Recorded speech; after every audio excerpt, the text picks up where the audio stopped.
আসসালামু আলাইকুম এভরিওয়ান, আশা করি সকলে ভালো আছেন। আজকে আপনাদের মাঝে আরও একটি নতুন ভিডিও নিয়ে আসলাম।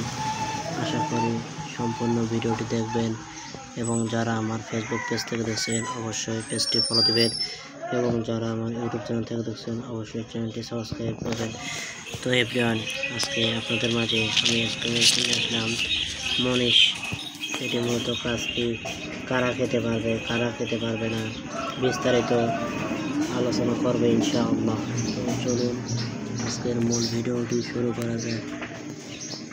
যাদের গিটার একদমই শক্ত হয় না, নরম হয়ে থাকে, দেখা যাচ্ছে কাজ শুরু করার আগে গিটার থেকে অল্প অল্প পরিমাণ পানি বেরিয়ে আসে, তাদের জন্য এই ট্যাবলেটটি বেশ উপকারী।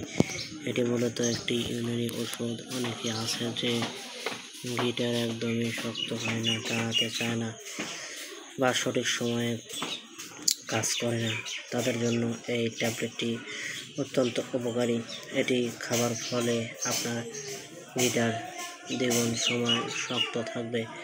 এছাড়া এটি যখন আপনি খাবেন তখন দেখা যাচ্ছে যে আপনি আগের তুলনায় দ্বিগুণ সময় নিয়ে গিটার বাজাতে পারবেন। আপনি এটি বাংলাদেশের যে কোনো ফার্মেসি থেকে খুব সহজে সংগ্রহ করতে পারবেন এবং এটি আপনি যখন খাবেন তখন অবশ্যই একজন ডাক্তারের পরামর্শ নিয়ে ঔষধটি সেবন করবেন এবং সেবন করার পরে আপনি দেখবেন এর কার্যকারিতা বা কাজ। বর্তমানে দেখা যাচ্ছে যে অনেকে আছে যে গিটার একদমই বাজাতে পারে না, শক্ত হয় না, নরম হয়ে থাকে, তাদের জন্য এই ওষুধটি বেশ কার্যকরী। এটি আপনি সারা মাসে খেতে পারবেন, তবে আমি আবারও বলছি ডাক্তারের পরামর্শ নিয়ে খেতে হবে। মনীষ মূলত আপনার বিভিন্ন উপাদানের সমন্বয়ে এবং গাছগাছরা উপাদান সমন্বয়ে তৈরি হয়ে থাকে এবং এটি আপনি খাবার পরে দেখা গেল যে আপনার গিটার আগের তুলনায় দ্বিগুণ সময় শক্ত থাকবে।